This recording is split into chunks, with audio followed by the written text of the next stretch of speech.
Sag, hello and welcome to your Spring 2023 shift reading. We are looking at the shape you're shifting out of, the shape you're shifting into, and what that shape shift looks and feels like for the spring season. I'm Andy, I'm your reader, and I am joined today by the Energy Archaeology Oracle. This is a deck by Ashley Stinson, and it focuses on the energy and structure of the skeletal system of your bones. I chose this deck because it really felt to me like looking at spring. We're coming out of like the dead skeletal winter, and the bones are cracking and creaking and waking up, coming to life again. So I'm excited to see your shapeshift this spring and to see how your bones are shifting shape. Okay. Sagittarius. What is going on for Sagittarius? What's the shape shift for Sag this spring?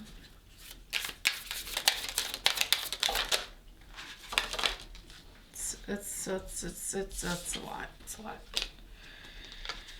Okay.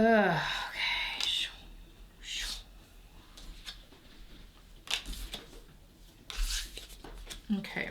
I think we're gonna shuffle one more time to get the final card.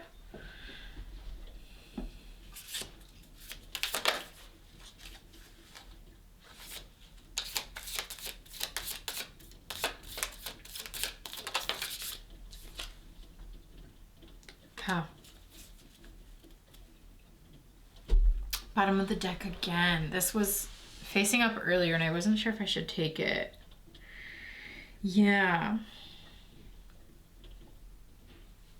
Okay, we're just gonna like keep it as a reference card, but let's look at this shapeshift together. It's really beautiful. So we have the fingers and the right hand, which Ashley Stinson names as the giving hand, the giving right hand. And then in between we have the scapula, the left scapula in particular, blessing and burden. A very Libran image with the scales front and center in your reading here. And interestingly, Sagittarius, the Libra reading for this spring is all about like investment and investing and like how you invest your energy and what you're investing in. And then I'm recalling your fall reading for Sagittarius was called Vested. So it's almost like you're doing a little bit of a swap. So I wonder what that's about, Libra or Sag. They got your fall reading and you are now, it looks like, getting their spring reading. So their reading was all about like,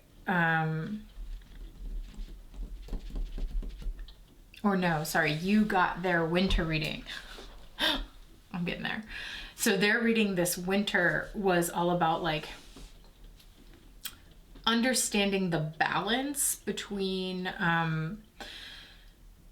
basically like the spiritual and the material worlds, and like bringing those aspects of your life into balance. If things are too emphasized in the spiritual world and then the like real human experience just goes out the window, then there's an imbalance there. Vice versa, if you're focusing only on the material world and not on the spiritual, then that's also, so that reading talks about bringing things into balance. Anyway, you might want to check out that reading. It was called Heaven on Earth. Libra reading, winter 2022 into 2023. Sagittarius. We're looking at tuning in. Attunement is essentially like feeling attuned to what it is you have to give and how you want to give it. And giving is is definitely like a blessing and a burden. It can be like, okay, I have this, I possess this thing that I have to give. This is a gift. It is a blessing. It can also sometimes be a burden. And especially if you have been giving too much,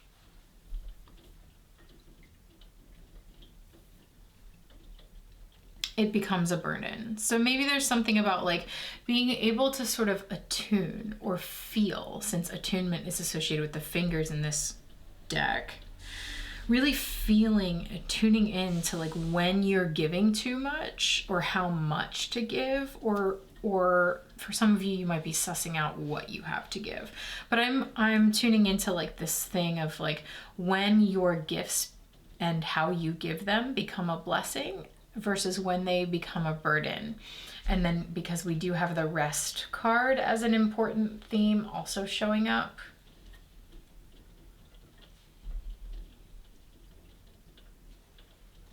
Knowing when to rest, to tune back in, to connect back in with your original intentions, with your gifts, with how you want to use them.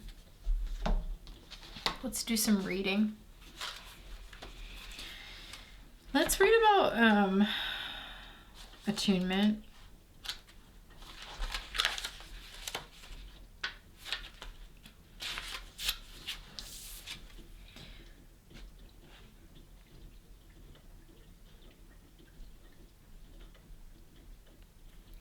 Look at the beauty in the swirl of a nautilus shell, the whorl in the center of a sunflower, the unfurling of a fiddlehead fern. Notice the intricate pattern in the unfolding of these forms. The same pattern and mathematical sequence is found in your fingers and toes. You can be quick to recognize beauty outside of yourself, but maybe slower to see it in your own form. You are the same. Your body, your foundation, your connection to energy are intelligently and beautifully designed. You are part of nature, designed as nature, in communion with nature, attuned to existing in this physical world the same way that all of nature does. Fully embodied in your form, delightfully on purpose. Becoming receptive and aware of the absolute perfection of your design, it is your nature to embody what you reach for, just as the fiddlehead cannot help but reach for the light. Isn't that interesting? Because we've got this skeleton looking, facing towards the light in the forest, in the blessing and burden card.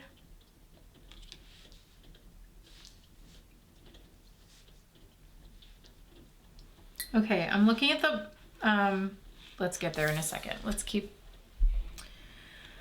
looking at attunement. Well, I just keep thinking, like, what are you, the fiddlehead cannot help but reach for the light. It is your nature to embody what you're reaching for. So I guess, like, what are you reaching for? There's a lot of reaching in these cards. Reaching, giving. What are you reaching for and why? Because if you look at the blessing and the burden card, on one shoulder blade, we've got a gem, an emerald, a beautiful, like, heavy weighted stone. On the other hand, we've got the same amount of weight, but it's just a pile of sand. So there's something here about tuning in to when you are giving something of value and of substance, and when you're just giving for the sake of giving, or when, and it's about like when you feel like you're blessing people, or when you feel burdened by your own gifts or your own impulse to give. I'm trying to feel it out right along with you here. Let's look at blessing and burden and see if we can understand that a little better.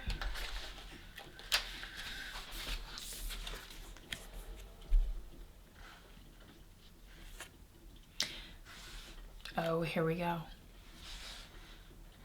The weight of repression is a heavy one. Carrying the energy of physical, mental, and emotional injury is something you should never have needed to do. There is a heaviness to things you were too young to understand, process, or be asked to hold. Take each burden out, one by one.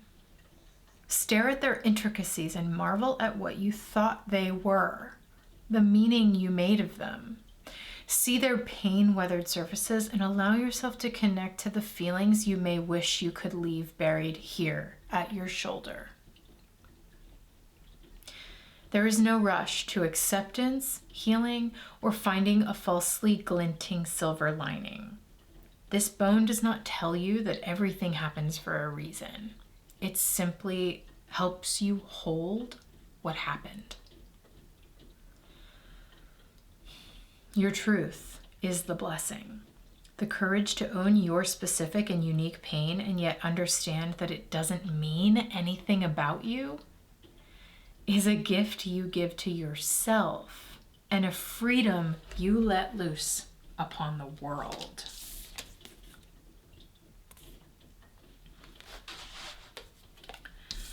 The gift you give to yourself and the freedom you let loose upon the world. Let's just read that last one again. The courage to own your specific and unique pain. Like, think about the shoulder. Think about our shoulder tensions and like, okay, I got this massage once when I was in massage school. One of my classmates, it was like one of our very first time massaging each other, and he massaged me and he was like super in tune and very intuitive person. And he like got up to my left shoulder and he was like, whoa, you know, like, babe, I'm not touching that, whatever that is in there. That's you, that's for you. I'm not touching that today. Like, that is not ready. That is in there, you know? And it is this like lifelong thing. I gotta like frickin' work out all the time.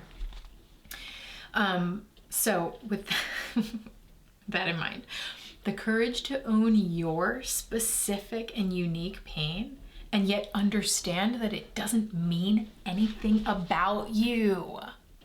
I want to like scream it into the camera. Like, pff. I can hold this like monster in my freaking shoulder and it doesn't mean anything about me. What? You know, it's like something I'm holding from something that happened or things that happened or whatever. However, I internalized events, inheritances, whatever. It doesn't necessarily tell you who I am. This is a gift you give to yourself, basically, like separating the painful things that have happened to you and the pain you hold about them from you. Like, whoa, what a gift to give yourself. Holy shit. And that's the freedom you let loose on the world. It frees you in this way. So she gives us some like prompts, some questions. I'll just pose them to you in case you want to do a little journaling or a little reflecting or something like that. Is there a specific memory from childhood that feels dense or weighted more heavily than others? What would I say to myself at that age? What type of comfort does my inner child or child self want or need? Is there a pattern that developed? Interesting pattern. Now we're getting into this other card. Is there a pattern that developed from this memory or maybe even earlier? How has that pattern continued into my life today? Can I forgive and be gentle with myself for perpetuating this story? Okay. So what you are tuning into about yourself, this like blessing and a curse, this blessing and the burden, it's like, I guess we're just asking, how are you holding it? This reading is asking, how are you holding your blessings? How are you holding your burdens? And sometimes those things are the same thing, believe it or not. But how you hold them matters. It perpetuates patterns within yourself and in the world around you, and has connective effects in your relationships, in what you can give to the world around you and how you give.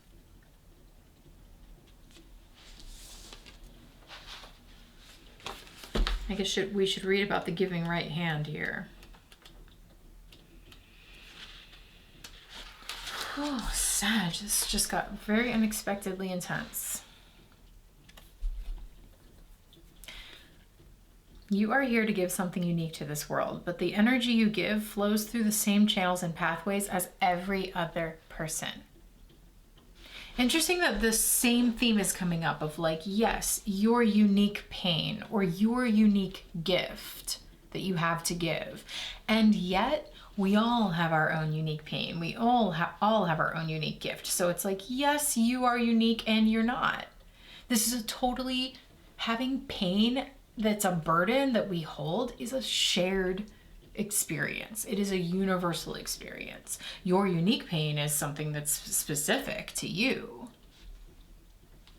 but it ain't new. You know what I mean? Like, okay, that's interesting. You are here to give generously from a sense of inherent worthiness, to overflow your energy into the world because you're proud of who you are, to channel your power into your gifts, to love and love until you become love, and giving makes way to being. Okay, fine. Giving makes way to being. Yeah, so there's something about like tuning in to your own like truth and your own patterns and what you hold and what you have, and letting that be like a natural extension of yourself.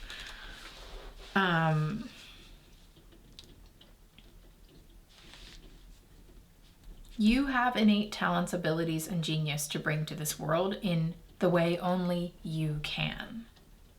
When you restrict your talents, hold tightly to them, or control the way you let others see them. Interesting, because we're looking at this attunement. This hand is sort of like gripping, and then this hand is starting to open up and give.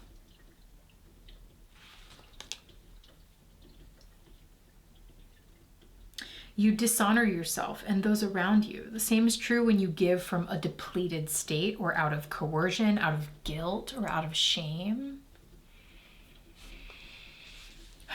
Or out of like, again, this sort of sense of like, well, if I don't give, then they won't like me, or whatever that is. Honor your gifts, like what you naturally bring to the world around you, by giving from a place of alignment, which just means truth. Like being truthful, being honest. The way you give of them is what will spark change, ignite revolutions, create space for everyone to flow with their gifts in the same way. From a place of worthiness, with pride, powerfully, lovingly, and pleasurably. When I give from a place of misalignment, how does that feel? And how is it received by others? You know, like starting to tune into like, okay, why was that not received? Well, where did it come from in me?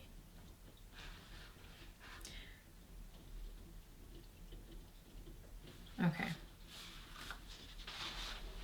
I don't know, Sag. This is complicated. This is a complicated reading already.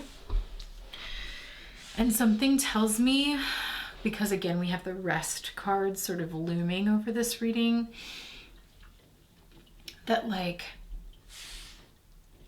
there is something for you to sort of let go of, that you've been holding in this very like burdened way, perhaps. And you could free yourself of like over identifying with that by getting a little bit of separation between like the pain you hold and like the things that have happened in your life from you. There's like that is happening on one level, and then there's this other thing of like tuning into what it is that you actually have to give from a genuine space of like a natural just extension of what you exude out into the world, and then like how you go about giving that and exuding that. So there's clearly so much we have to get into. I have the Fifth Spirit Tarot here to help us. We're going to get into this now and really try to get some more specifics about like how this is, all these energies are showing up for you this spring. If this is resonating with you so far, Sag, and you want to go deeper, you can find the full reading in the shifting space. This is an online community of people who follow these shift readings along with us season after season.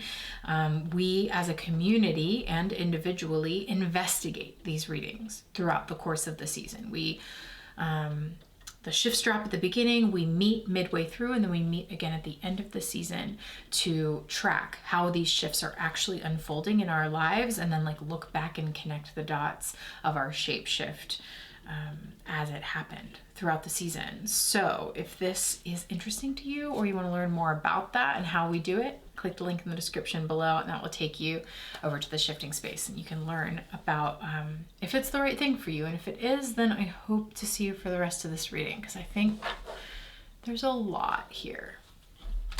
Okay, let's do it.